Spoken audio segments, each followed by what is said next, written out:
I am Angelique, 32, and until last month I was just another overworked senior software developer at TechFusion Inc.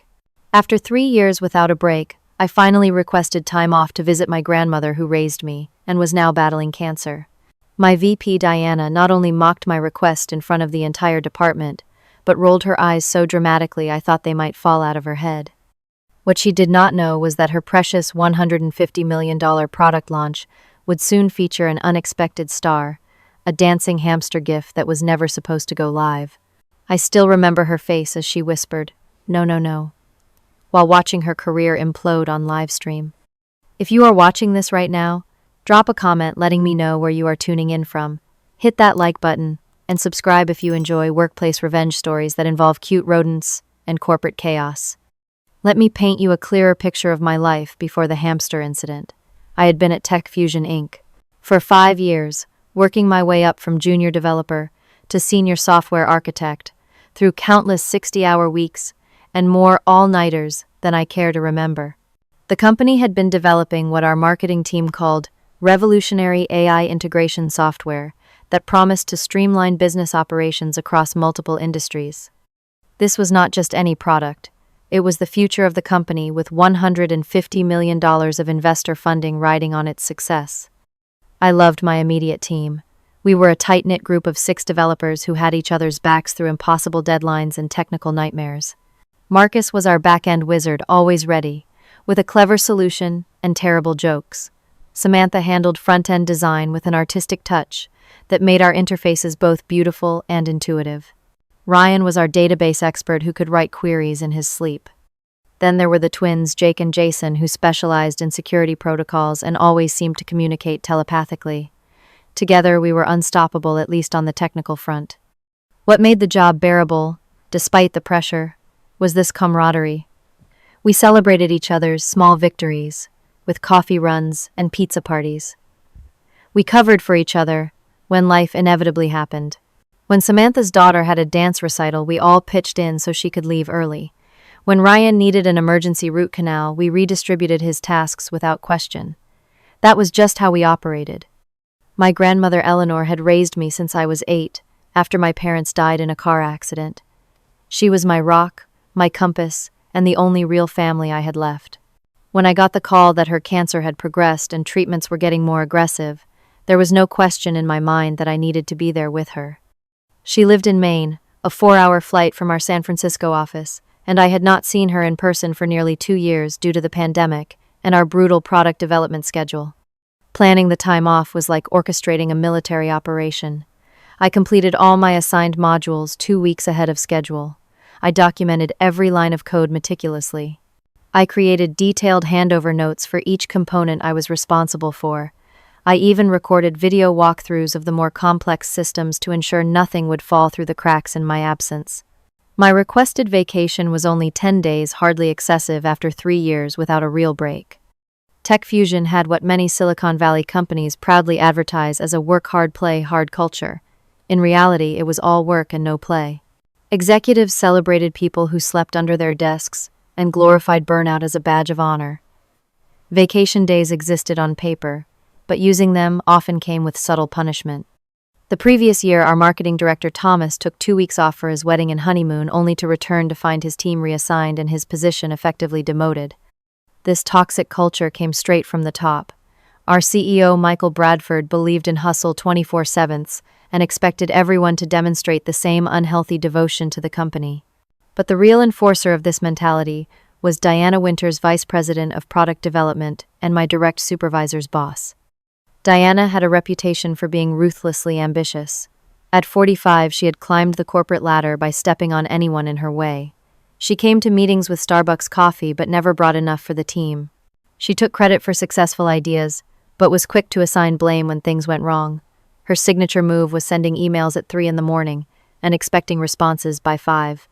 To Diana, personal lives were inconvenient distractions from work, and any mention of family obligations was met with thinly veiled contempt. Despite all this, I was genuinely excited about visiting my grandmother. Eleanor had started sending me updates about her garden again, a sign she was feeling hopeful despite her illness. She mentioned wanting to teach me her secret recipe for blueberry pie, something she had been promising for years.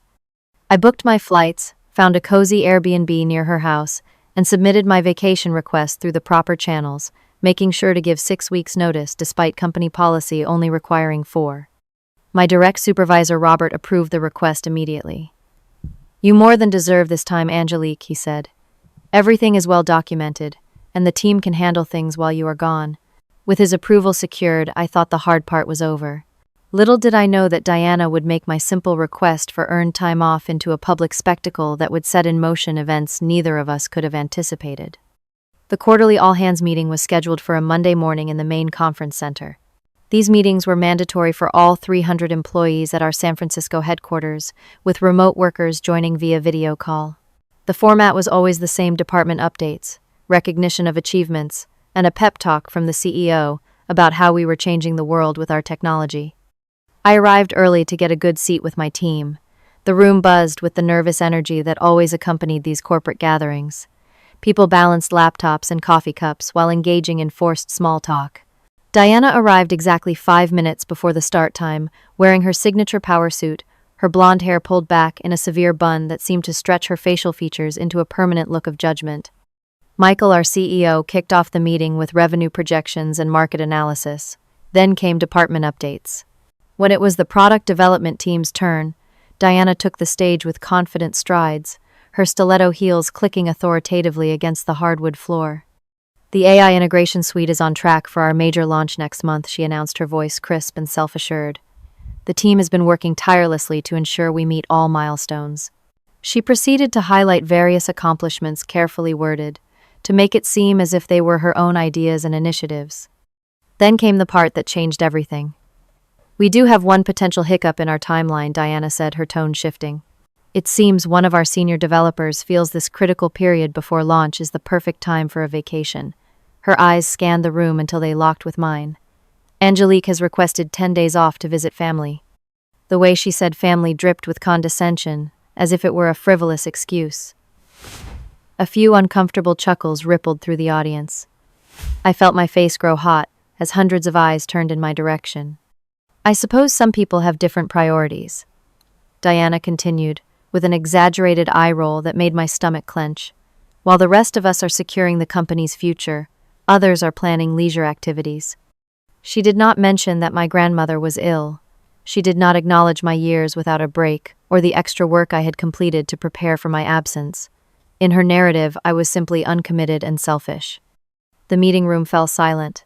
I could feel my heart pounding in my ears as I struggled to maintain my composure. My team members shifted uncomfortably beside me. Marcus placed a supportive hand on my shoulder, but no one spoke up. Not even Robert, who had approved my request, challenged Diana's characterization. Nevertheless, Diana continued, "After a dramatic pause, we will adjust accordingly. The launch will proceed as scheduled on June 15th, with or without Angelique's contribution." She then swiftly moved on to other topics, as if she had not just publicly humiliated me. I sat frozen, unable to focus on anything else being said. The remainder of the meeting passed in a blur of voices and slides that no longer registered in my consciousness. When the meeting finally ended, I gathered my things with trembling hands and made my way back to our department floor. Several colleagues avoided eye contact, while others offered sympathetic glances, but remained silent. The message was clear: challenging. Diana was not worth the risk to their own positions. Back at my desk, I fought back tears as I stared at my computer screen, unable to focus on the code in front of me. The public shaming had accomplished exactly what Diana intended. I felt small, insignificant, and worst of all, guilty for wanting to be with my grandmother during her illness. Throughout the day, several team members stopped by my desk with quiet words of support. "That was completely unprofessional of her," Samantha whispered. "Your vacation is more than justified," Ryan assured me. Marcus brought me my favorite latte from the cafe across the street. "Don't let her get to you. She's just being her usual terrible self." Even with their kindness, I felt an internal conflict raging. Part of me wanted to stand up for myself, to march into Diana's office and confront her about her behavior.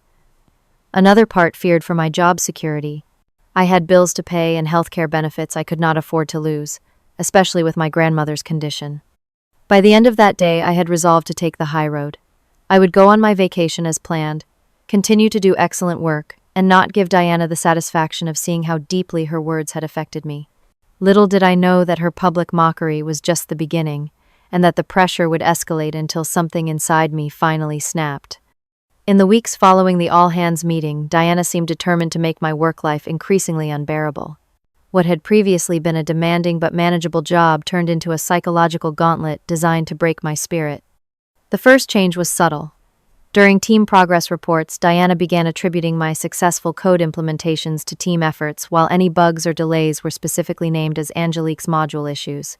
In one particularly galling instance, she presented my innovative authentication system to the executive board as a solution I guided the team to develop, though her technical understanding was limited to buzzwords she had memorized from documentation.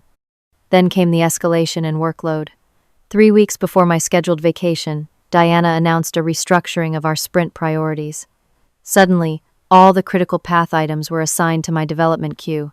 Tasks that would normally be distributed across the team were now my sole responsibility, with deadlines that conveniently landed during my planned absence. "I am sure you can handle it, Angelique," she said during our sprint planning, meeting her smile, not reaching her eyes. "After all, you are taking quite a generous break soon. Best to earn it, wouldn't you say?" My teammates exchanged uncomfortable glances but remained silent. The unspoken rules of survival at Tech Fusion were clear: keep your head down, and do not challenge authority. Even Robert, my direct supervisor, only offered a week. "We will need to monitor the workload carefully before moving on to other agenda items." I began arriving at the office at 6 in the morning, and leaving well after 9 at night. My apartment became little more than a place to shower and catch a few hours of restless sleep. Weekends disappeared into marathon coding sessions as I desperately tried to complete everything before my vacation. The irony was not lost on me that I needed a vacation more than ever, precisely because of the stress caused by planning to take one. 2 weeks before my departure date, Diana moved up a key milestone without warning. An email arrived at 11:30 at night. "Team, upon further consideration, we need the integration module fully tested and production ready by this Friday, not next Wednesday, as previously discussed. Angelique, as this falls under your assigned components, please adjust your schedule accordingly." The integration module was a massive piece of our architecture that connected all other systems. Making it production ready in 3 days, rather than 11, was virtually impossible unless I worked around the clock.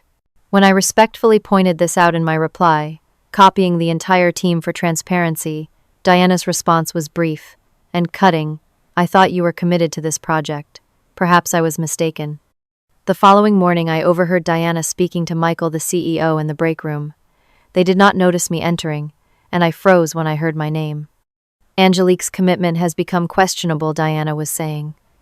"First the vacation during crunch time, and now pushback on accelerated timelines. We might need to reevaluate her role post-launch." "That is disappointing to hear," Michael replied. "I thought she was one of our top performers." She was, Diana emphasized the past tense. "But this project needs people who put the company first, not their personal lives." I quietly backed out of the room, my coffee, forgotten my hands shaking with a mixture of fear and rage. She was deliberately setting me up to fail and actively undermining my standing with upper management. 5 years of exemplary performance reviews and countless nights of overtime were being erased by her calculated sabotage. That night, I stayed at the office until 3 in the morning, fueled by desperation and multiple energy drinks. While digging through the staging server to troubleshoot an integration issue, I discovered something interesting. The placeholder assets, including test images and dummy content that were never meant to be seen by the public, were still in the production pipeline. Among these assets was a GIF of a dancing hamster wearing sunglasses, something our UI designer had added as a joke months ago. According to our development protocols, these placeholder assets should have been removed weeks ago during the cleanup phase, which was Diana's responsibility to oversee. She had been so busy micromanaging my work and playing politics that she had neglected her own duties. More importantly, I realized that the staging server was still configured to replace the actual demo content under certain conditions. Staring at the dancing hamster that bobbed enthusiastically on my screen, I felt something shift inside me. A dangerous idea began to form. The launch event was designed to showcase our product to investors, industry analysts, and media representatives. Diana would be leading the demonstration personally with live streaming to satellite events in New York, London, and Tokyo. $150 million of funding, and the company's future reputation rode on that 20-minute presentation. What if instead of our sophisticated AI interface, the audience saw nothing but a dancing hamster? The technical aspects were surprisingly simple.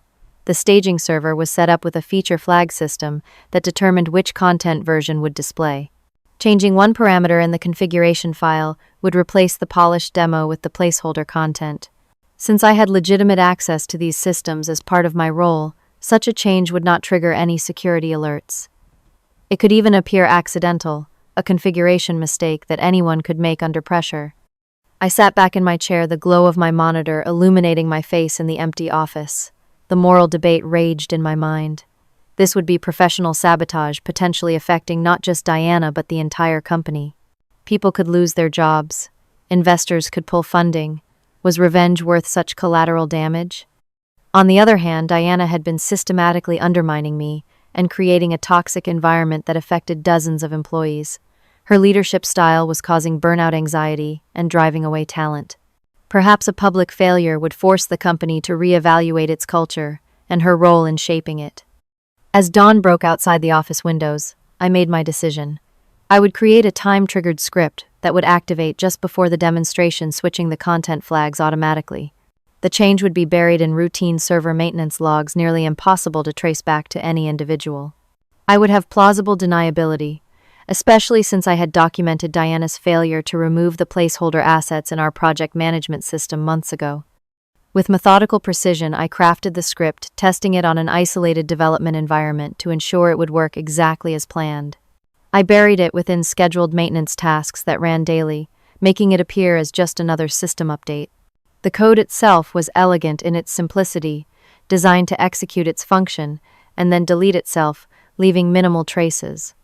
As I finally left the office, watching the sunrise paint the San Francisco skyline in hues of pink and gold, I felt a strange mix of guilt and vindication. I had crossed a line I never thought I would cross. Yet somehow watching that dancing hamster gave me the first genuine smile I had experienced in weeks. My vacation was now just days away. Soon I would be with my grandmother, helping her through her treatments and learning her blueberry pie recipe. And while I was gone, Diana would come face to face with a dancing hamster that would change both our lives forever.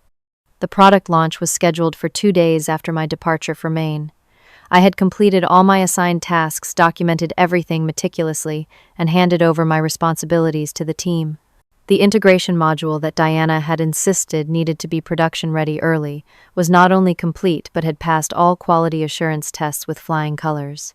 I had worked 80-hour weeks to make it happen, running on caffeine and determination. The morning of my flight, I stopped by the office to say goodbye to my team and pick up a few personal items. The atmosphere was electric with pre-launch tension. Marketing staff rushed around with branded materials, technical teams conducted final system checks, and executives hovered nervously checking their watches and barking last-minute instructions. Diana was in her element, commanding attention in every meeting and micromanaging every detail. When she spotted me at my desk, she made a beeline across the open office space, her expression a mixture of surprise and annoyance. "I thought you would be gone by now," she said, not bothering with pleasantries. "My flight is this afternoon," I replied, keeping my voice steady. I wanted to make sure everything was in order before I left. She looked at me with thinly veiled contempt. "Well, the team will manage without you. The launch is going to be perfect, and when you return, you will see what real commitment to this company looks like." As she turned to walk away, she paused and added with faux concern, "Do enjoy your vacation, Angelique, and give my regards to your grandmother. Perhaps she can teach you something about prioritizing what truly matters in life." The condescension in her voice made my blood boil, but I maintained my professional demeanor. "Thank you, Diana. I am sure the launch will be memorable." It was the only honest thing I had said to her in weeks. I said my goodbyes to the team, receiving hugs and well wishes. Marcus promised to text me updates about the launch, though I assured him I would be focusing on my grandmother and taking a break from work communications. Samantha pressed a card into my hand with a whispered, "We will miss you. Don't worry about anything here." As I walked out of the Tech Fusion building for the last time before my vacation, I felt a strange sense of calm. The script was in place, scheduled to activate 30 minutes before the main demonstration. By the time anyone realized what was happening, it would be too late to fix it without canceling the entire event. I spent the flight to Maine alternating between guilt and justification. Was I sabotaging my own career along with Diana's? Would innocent colleagues suffer because of my actions? Or was this the only language that someone like Diana would understand? By the time the plane landed, I had convinced myself that at worst, the hamster incident would cause temporary embarrassment, but might actually lead to positive changes in company culture. The reunion with my grandmother temporarily pushed thoughts of work from my mind. Eleanor looked frailer than I remembered her once robust frame, now thin, her silver hair sparse from treatments. But her eyes still sparkled with the same intelligence and warmth that had guided me through childhood. "Look at you," she said, pulling me into a gentle hug. "All grown up and working too hard from the looks of those dark circles under your eyes." That first evening, as we sat on her porch watching the sunset over the Maine coastline, I almost told her about what I had done. Eleanor had always been my moral compass, the voice of reason when my emotions threatened to overrule my better judgment. But I could not bring myself to burden her with my workplace drama while she was fighting her own battles. The next day passed in a blur of doctor's appointments and grocery shopping. I helped Eleanor organize her medications and prepared meals that she could easily reheat. We talked about everything except work, and for a while I managed to forget about the impending chaos I had set in motion. Until my phone exploded with notifications. It started with a text from Marcus. "OMG, are you seeing this?" Then came a flurry of messages from other team members, links to tech news sites, and even an email from Robert with the subject line, "Urgent, call me ASAP." With trembling fingers, I opened a link to the livestream, recording now going viral across social media platforms. The grand ballroom of the Fairmont Hotel was packed with investors, tech journalists, and industry analysts. Michael, our CEO, was on stage, delivering an impassioned introduction about how TechFusion was about to revolutionize enterprise software with our AI integration suite. And now, he said with practiced enthusiasm, "I would like to invite our Vice President of Product Development, Diana Winters, to demonstrate the future of business intelligence." Diana walked onto the stage amid polite applause, exuding confidence in a designer suit that probably cost more than my monthly rent. Her smile was dazzling, her posture perfect, as she took position behind the sleek demonstration console. "Thank you, Michael," she began smoothly. "Today represents the culmination of thousands of hours of innovation and dedication from our extraordinary team at TechFusion." She continued with her well-rehearsed speech about market disruption and paradigm shifts, building anticipation for the moment when she would reveal our revolutionary product. The camera occasionally panned to show eager investors leaning forward in their seats and journalists poised to take notes. "Now let me show you what the future looks like," Diana announced dramatically, pressing the button that would launch the demonstration on the massive screen behind her. There was a moment of breathless anticipation as the screen transitioned from the company logo to a cartoon hamster in sunglasses dancing to an inaudible beat. Its little paws moved up and down, its body swayed from side to side, and a speech bubble above its head read, "Placeholder content loading." The camera zoomed in on Diana's face as she realized something was wrong. Her smile froze, her eyes widened in horror, and the microphone picked up her whispered, "No, no, no," as she frantically clicked buttons on the console. But nothing changed. The hamster continued its cheerful dance on screens throughout the ballroom and on live streams being watched by thousands around the world. Someone in the audience laughed, triggering a wave of chuckles that quickly grew into full-blown laughter. Diana looked over her shoulder at the dancing rodent, then back at the audience, her professional mask slipping to reveal pure panic. "We seem to be experiencing some technical difficulties," she stammered. "If you will just bear with me for a moment." But the moment stretched into minutes as backstage technicians scrambled to fix the problem. The camera caught glimpses of Michael pacing furiously in the wings, gesturing angrily at staff members who looked equally bewildered and terrified. Meanwhile, social media was exploding. Number dancing hamster and number TechFusion fail were trending within minutes. Journalists who had come expecting to report on a revolutionary product were now live tweeting about the adorable rodent that had apparently cost investors $150 million. After nearly 10 excruciating minutes, the screen finally went black, only to be replaced by a hastily assembled slide reading. "Please stand by." Diana, visibly shaken, attempted to continue with her presentation, using just her speaking notes, but the damage was done. Investors were already leaving the ballroom, phones pressed to their ears, as they likely instructed their teams to reconsider their positions in Tech Fusion. The live stream ended abruptly, cutting to a technical difficulties message, but by then clips of the dancing hamster and Diana's horrified face were already being shared and memed across the internet. Sitting on my grandmother's couch in Maine, thousands of miles from the chaos, I felt a complex mixture of emotions. There was satisfaction in seeing Diana finally face consequences for her behavior, but also genuine concern for my colleagues and the company I had helped build. Had I gone too far, would people lose their jobs because of what I had done? The rest of the day, my phone continued to buzz with updates. Tech Fusion's stock price dropped 20% in hours. Emergency board meetings were called. And most ominously, an all-staff email announced that IT security was investigating a possible breach of our demonstration environment. That night, as I helped my grandmother into bed, she looked at me with knowing eyes. "Something is troubling you, Angelique. You keep checking your phone like you're expecting bad news." I sighed, finally admitting. There was an incident at work. A big presentation went wrong. She patted my hand gently. "And you had something to do with it." I could never hide anything from Eleanor. "I might have," I confessed. "Someone was treating me and others badly, and I wanted them to face consequences." My grandmother was quiet for a long moment before responding. "Revenge might feel satisfying in the moment, but it rarely brings the justice we hope for. The question now is, what will you do next?" Her words stayed with me as I lay awake that night, watching the ceiling fan rotate above my bed, wondering the same thing. What would I do next? And what would happen when I returned to Tech Fusion in 8 days? The days following the launch disaster were surreal. While I tried to focus on helping my grandmother and enjoying our time together, the digital tsunami continued to sweep through Tech Fusion. Through texts from colleagues and news articles, I pieced together the chaos unfolding in my absence. The company had formed a crisis management team consisting of executives, legal counsel, and IT security specialists. Their first priority was damage control.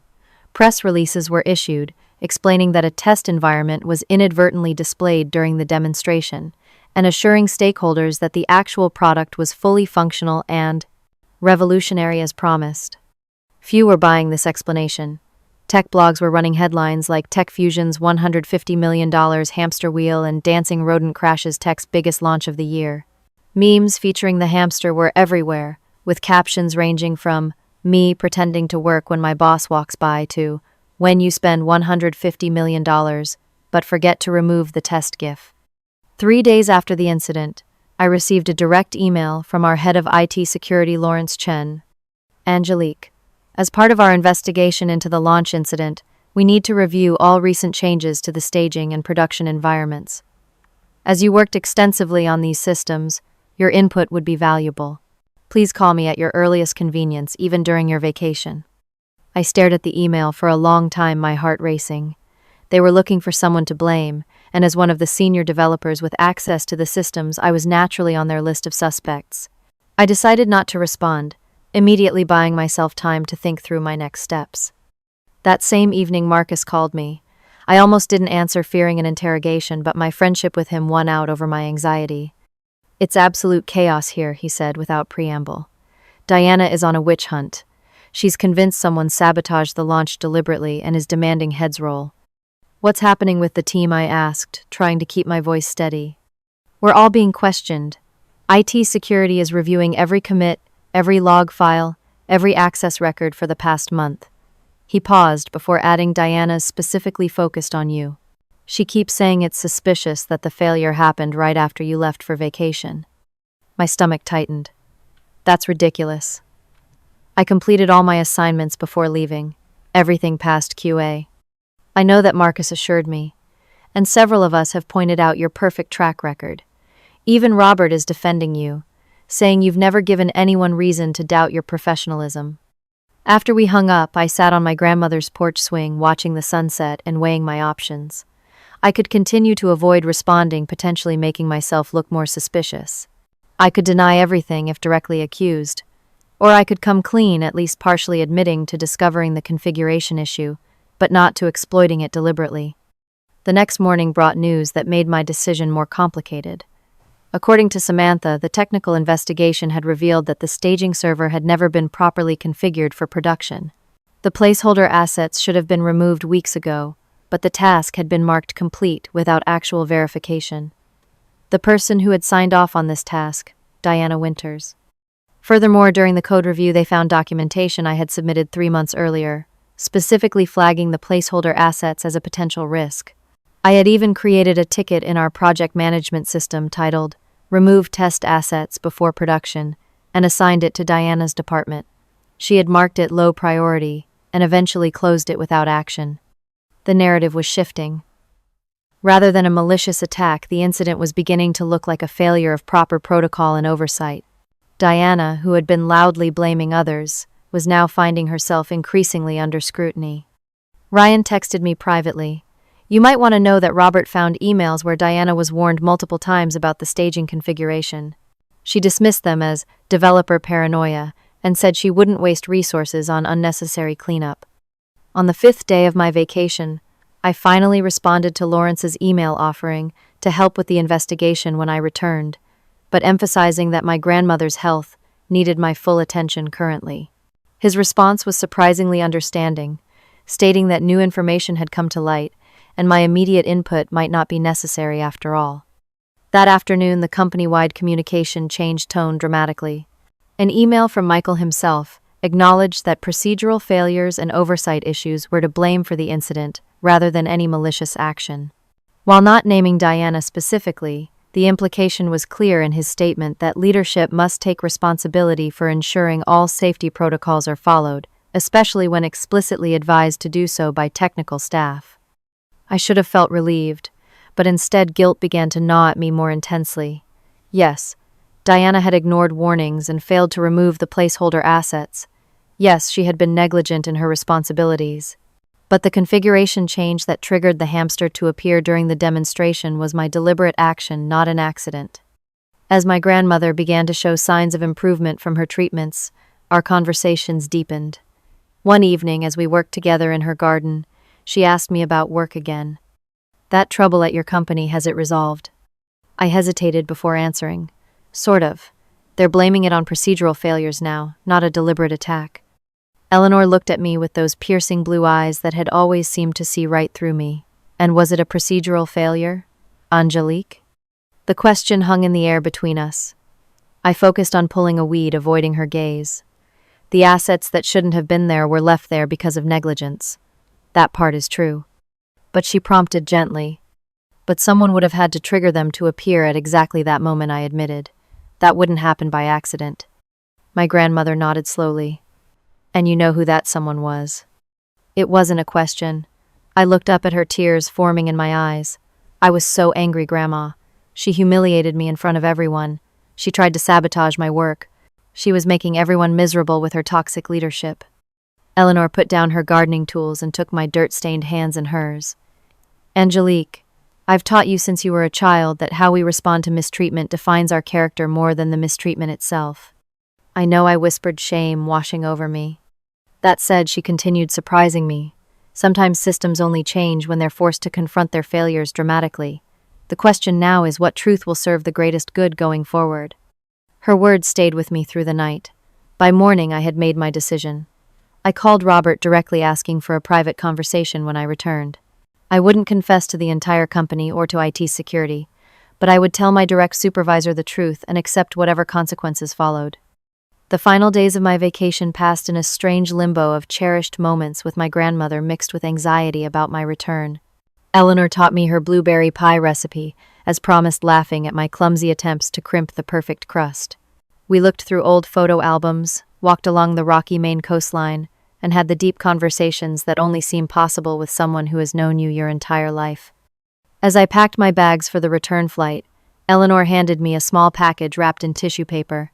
A reminder, she said, that even when we make mistakes, growth is always possible. Inside was a small ceramic hamster, hand-painted and wearing sunglasses. Grandma, I exclaimed, laughing despite myself. She smiled innocently. What, Marcus sent me the news links. I thought it was rather cute. On the flight back to San Francisco, I prepared myself for what was to come. I had scheduled a meeting with Robert for my first day back. I would tell him the truth, or at least enough of it to take responsibility, without unnecessarily implicating myself in what could be construed as corporate sabotage. I would accept whatever disciplinary action followed, even if it meant losing my job. What I didn't expect was how much would change at Tech Fusion in just 10 days, or how those changes would reshape not just my career but the entire company culture. When I walked into the Tech Fusion office on Monday morning, the atmosphere was noticeably different. The frenetic energy had been replaced by something more subdued but less anxious. People were talking in normal tones rather than stress whispers, and I even heard genuine laughter from the break room. Most surprising of all, several colleagues greeted me warmly, a few even giving me knowing looks that made me wonder exactly what had transpired in my absence. I headed straight to Robert's office for our scheduled meeting, my rehearsed confession repeating in my mind. He welcomed me with a tired smile, the kind that comes after weathering a significant storm. "Welcome back, Angelique. How's your grandmother doing?" "Better, thank you." The new treatment seemed to be working. After exchanging a few more pleasantries, I took a deep breath and started my prepared speech. Robert about what happened with the launch demonstration. He raised his hand to stop me. "Before you continue, there's something you should know. Diana has been placed on administrative leave pending a full investigation." I blinked in surprise. Administrative leave. Robert nodded. The launch failure triggered a broader review of her management practices. Once people realized they had safety in numbers, the floodgates opened. HR has received 27 formal complaints about her behavior in the past week alone, dating back over 2 years. He slid a folder across his desk. "This is the preliminary report from IT security about the launch incident.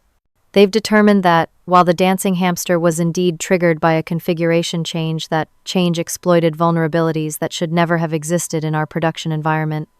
I scanned the document, my heart racing. The report detailed Diana's systematic disregard for security protocols, her habit of overriding technical recommendations for expedience, and her pattern of closing tickets without resolution. "The board considers this a systemic failure of oversight," Robert continued. "Diana was responsible for final approval of the production environment, and she negligently signed off on it despite multiple warnings from the development team." He paused, looking at me directly. "Including your documented concerns about the placeholder assets that were never addressed." I swallowed hard. "So what happens now?" "Diana remains on leave while the investigation continues. Michael has appointed Teresa Chen from our New York office as interim VP of Product Development. The launch has been rescheduled for next month with a complete security audit beforehand." He smiled slightly. "And no dancing rodents this time." I nodded, slowly processing this information. My planned confession now seemed unnecessary, possibly even harmful to the company's recovery process. Yet the guilt lingered. "Robert," I said carefully, "while Diana clearly neglected her responsibilities, the timing of that configuration change seems convenient. Aren't they investigating who might have triggered it specifically during the demonstration?" Robert leaned back in his chair. "Of course they are. But here's the interesting thing. The logs show the change was executed through an automated maintenance script that runs daily. It would be nearly impossible to prove intent rather than a tragic coincidence of timing." He held my gaze a beat longer than necessary. "Sometimes, Angelique, the universe has a way of delivering justice through unexpected channels." In that moment, I realized Robert knew, or at least strongly suspected my involvement, but had chosen not to pursue it. Whether out of loyalty, a sense of justice, or simply pragmatism, he was offering me a path forward. "I see," I said quietly. "The team needs you especially now," he continued.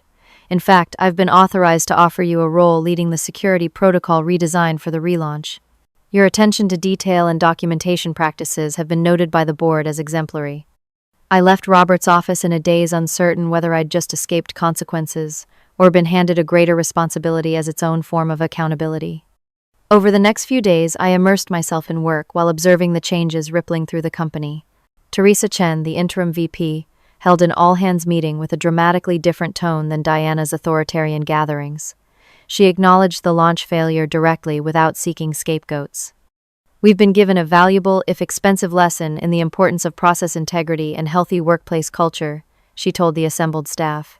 "Tech Fusion will emerge stronger, not by demanding superhuman sacrifices from its employees, but by building sustainable systems that respect both our professional capabilities and our human needs.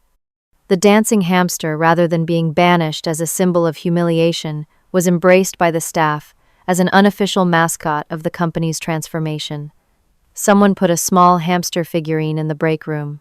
Another added a dancing hamster emoji to our internal messaging system.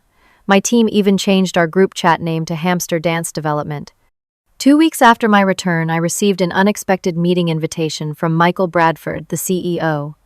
Entering his corner office with trepidation, I was surprised to find him more subdued than his usual bombastic self. "Angelique, thank you for coming." He began gesturing me to a chair. "I've been speaking with everyone who flagged concerns that Diana dismissed. Your documentation about the placeholder assets was particularly thorough." "I was just following proper protocols," I said carefully. "Yes, well, it seems proper protocols weren't valued as they should have been." He sighed heavily. "I owe you and the entire team an apology. I fostered a culture that prioritized speed over stability and allowed toxic leadership to flourish because it delivered short-term results." I sat in stunned silence. An apology from Michael Bradford was unprecedented. "The board and I have made some difficult decisions," he continued. "Diana will not be returning to Tech Fusion. Teresa has accepted the VP position permanently, and we're implementing comprehensive changes to our management structure and company policies." He slid a document across his desk. "This is our new work-life balance commitment. It includes realistic project timelines, mandatory vacation usage, and an end to after-hours communication, except for genuine emergencies. I'd appreciate your feedback before we finalize it." As I left Michael's office, clutching the document that represented everything I and my colleagues had wished for, I felt a complex mixture of vindication and lingering guilt. The changes happening were positive, unquestionably so. But they had been triggered by an act of sabotage, however justified it might have seemed at the time. When I returned to my desk, I found a small package waiting for me. Inside was a ceramic hamster, wearing sunglasses nearly identical to the one my grandmother had given me with a note. "Sometimes it takes a small creature to topple a giant. Thank you. The team." Tears pricked my eyes as I realized that while no one was explicitly acknowledging my role in the incident, many had guessed, and rather than condemning me, they were thanking me for being the catalyst for necessary change. The rescheduled product launch took place 4 weeks later. With Teresa at the helm, the event was less flashy but more substantive. The demonstration went flawlessly, impressing investors and industry analysts alike. Tech Fusion's stock recovered and eventually surpassed its previous high. The dancing hamster was nowhere to be seen, but commemorative hamster-shaped stress balls were quietly distributed to staff afterward. Diana landed at a competing firm 3 months later. I occasionally heard stories from former colleagues who had connections there. By all accounts, her management style remained unchanged, but she was reportedly pathologically cautious about checking for placeholder assets before any presentation. As for me, the promotion Robert had offered became permanent. I now led a team focused on integrating security and quality assurance throughout our development process. I instituted flexible working hours, encouraged regular vacation usage, and made it a point to know about my team members' lives outside of work. My grandmother's blueberry pie recipe became a regular feature at team celebrations. The dancing hamster incident faded from tech industry headlines, but its legacy continued at Tech Fusion in the form of a transformed workplace culture. What began as an act of revenge had become a revolution, forcing a necessary reckoning with toxic practices that had been normalized for too long. And somewhere in my desk drawer, the ceramic hamster remained a private reminder of both the power and responsibility that comes with taking matters into your own hands.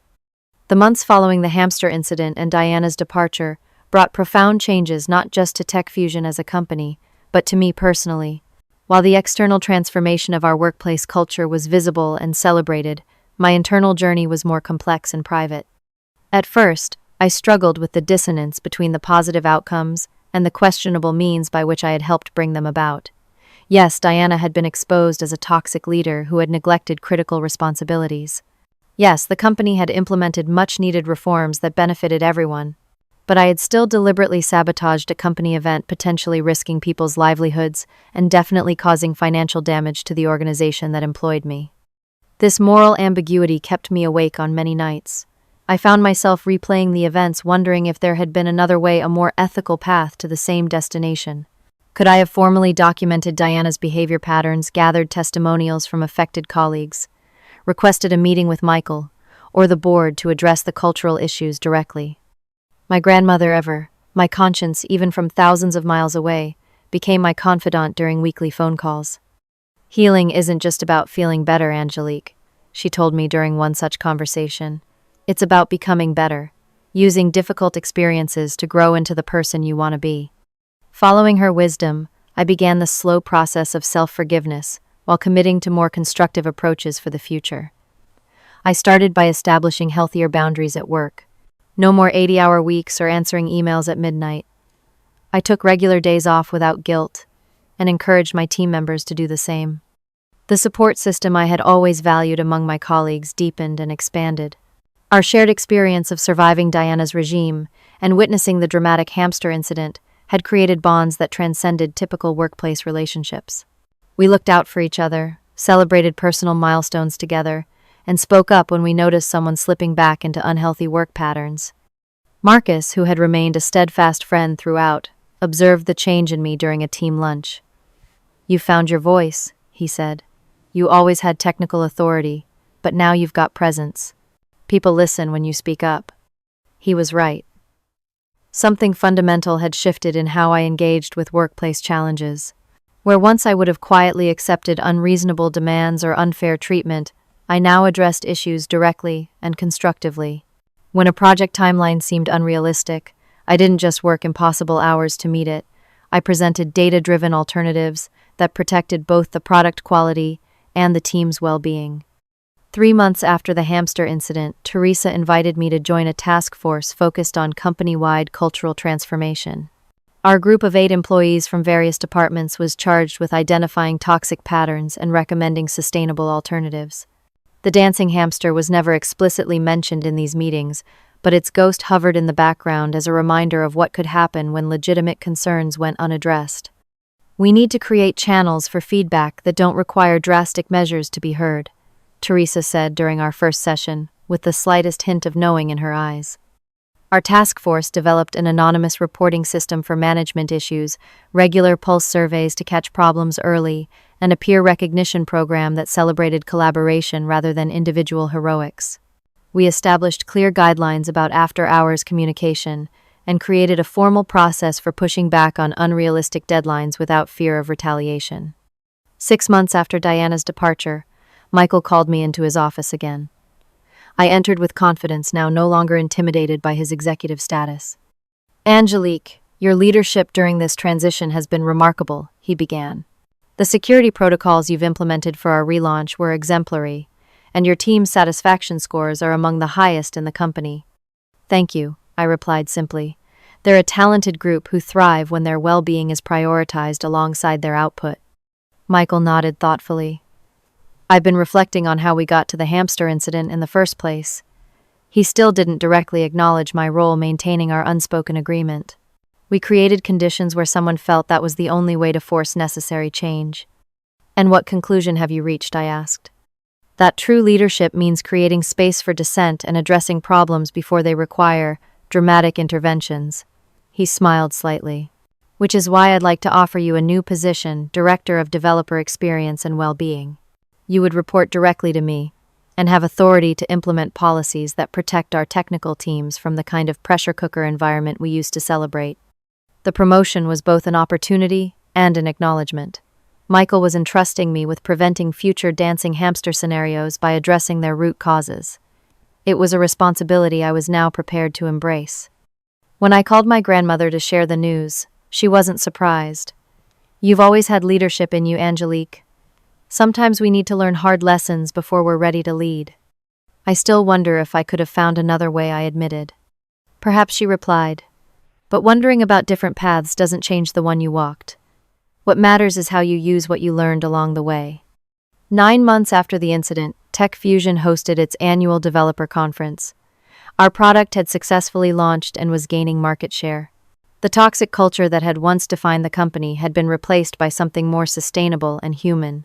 As part of the conference's opening session, we unveiled our new company values, with balance prominently featured alongside innovation and excellence. Standing backstage before my presentation on our technical architecture, I overheard two developers from another company chatting. "Tech Fusion has completely turned around," one said. "Remember that dancing hamster disaster word is that was actually an inside job from someone fed up with their VP's abuse." "Seriously," the other replied. "That's some chaotic good energy right there. Crashed a $1 million launch to fight toxic work culture. I'm not sure if that's brilliant or terrifying." I smiled to myself as I stepped onto the stage. Perhaps it was a bit of both. The dancing hamster had become something of an urban legend in tech circles. Some versions of the story cast me as a hacker hero, others as a disgruntled employee gone rogue. The truth, as always, was more nuanced than either extreme. I had made a choice in a moment of desperation that I would not make again, but I couldn't honestly say I regretted the outcomes it had produced. On the anniversary of the hamster incident, my team surprised me with a cake decorated with a tiny fondant hamster wearing sunglasses. We laughed together, the inside joke, now a symbol of resilience rather than revenge. Later that evening, as I FaceTimed with my grandmother, who was now in remission and tending her garden again, she asked me what I had ultimately learned from the whole experience. "I learned that systems resist change until they're forced to confront their failures," I told her. "But I also learned that how we drive that change matters." I could have found a more honest way to challenge Diana's leadership. I should have trusted that the truth would eventually prevail without my intervention. "And what would you tell someone facing a similar situation?" she prompted. "That standing up for yourself and others doesn't require sacrificing your integrity," I replied. "That sustainable change comes from building bridges, not burning them. And that sometimes the most powerful thing you can do is simply speak your truth out loud, even when it's frightening." My grandmother nodded approvingly. "The dancing hamster served its purpose, but it sounds like you won't need such dramatic helpers in the future." "No," I agreed with a smile. I found my voice now. As we ended our call, I glanced at the ceramic hamster that still sat on my desk, a reminder of both my lowest moment and the growth that followed. I had taken a winding path to this point, but I was finally the kind of leader I had always wished for when I was struggling under Diana's thumb.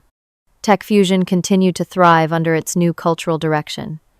Our turnover rates dropped, productivity increased, and we attracted talent that had previously avoided our burnout factory reputation. The technological innovation that Michael had always prioritized actually accelerated when supported by sustainable work practices and psychological safety. I still think about the dancing hamster sometimes, about the perfect storm of frustration, opportunity, and courage that led to its unexpected stardom. Was it the right thing to do? Perhaps not. Was it justified? That's a more complicated question. What I know for certain is that it changed everything, including me. If you're watching this and struggling with toxic leadership or unhealthy workplace culture, I hope you find a better way to create change than I initially did.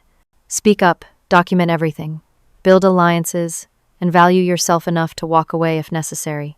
But if you're smiling at the thought of a dancing hamster bringing down a corporate tyrant, know that sometimes small acts of resistance can indeed lead to profound transformation. Have you ever stood up to toxic workplace behavior? What was the hardest part about challenging the status quo? Share your experiences in the comments below. And if this story resonated with you, please like, subscribe, and share it with someone who might need to hear that change is possible even in the most entrenched systems. Thank you for listening to my journey from revenge to growth. And remember that finding your voice is always worth the struggle, however messy the path might be.